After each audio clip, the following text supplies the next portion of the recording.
राज्य के उप मुख्यमंत्री देवेंद्र फडणवीस ने निर्वाचन आयोग द्वारा अजित पवार के पक्ष में दिए गए निर्णय को सही बताया। उन्होंने कहा कि निर्वाचन आयोग ने सभी महत्वपूर्ण तथ्यों को ध्यान में रखते हुए अपना फैसला दिया है। इस पर किसी को आपत्ति नहीं होनी चाहिए।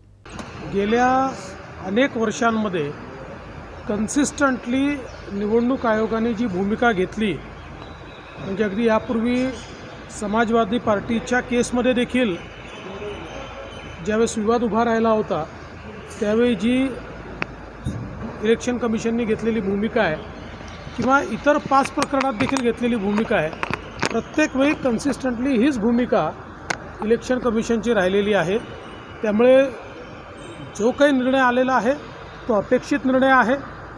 शेवटी मेजॉरिटी जो काही निर्णय घेते तो निर्णय हा लोकशाहीमध्ये महत्त्वाचा असतो आणि सगळ्यात महत्त्वाचं आहे की पक्षाचं जे काही संविधान आहे त्या संविधानाचं किती पालन केलं गेलं आहे, या सगळ्या गोष्टी खूप महत्त्वाच्या असतात आणि या सगळ्या गोष्टीचा उहापोह आता या निर्णयामध्ये करण्यात आलेला आहे।